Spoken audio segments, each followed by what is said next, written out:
Quand on veut s'adresser pour une quelconque question à la mairie, c'est la mairie avec un grand thème, avec une série de portes qui sont toutes fermées. Il y a une notion c'est instamment une notion de dialogue qui semble ne pas exister actuellement. Nous, on considère que vous êtes les experts dans votre quartier, c'est-à-dire que vous êtes les mieux placés pour réussir à dire, bah tiens, à tel endroit, il nous manque ça. Merci d'être venu à ce premier atelier participatif. Opération, séduction et explication sur le marché de Borgny. Le budget participatif, peu de gens ici en ont entendu parler. Le principe est simple, la municipalité s'engage à investir 1 million d'euros dans des projets proposés par les habitants pour améliorer leur cadre de vie. Nous, on aimerait bien des jeux pour les enfants. On n'a rien ici. Terrain de jeu, pistes cyclables, élargissement des trottoirs ou amélioration de l'éclairage. La mairie a déjà reçu des dizaines et des dizaines de projets. Et les idées, ce n'est pas ce qui manque.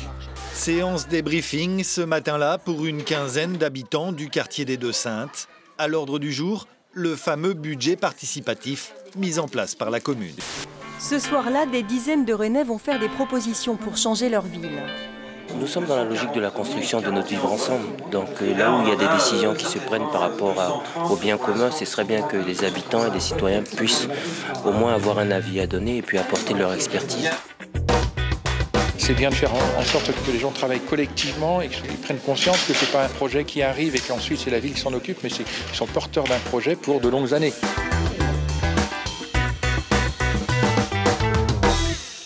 Sur les bords de la Drôme, Saillant, village carte postale de 1200 âmes.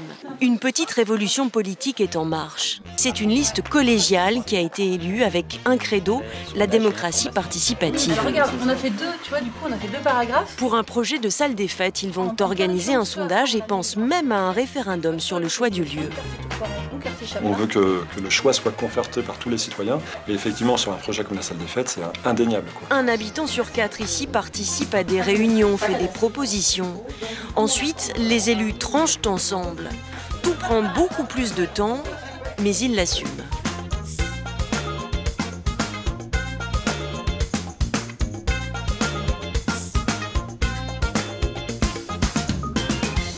Moi, je trouve que c'est super intéressant. On ne peut plus dire « oui, ben moi, j'étais pas d'accord », puisqu'on a le droit à la parole.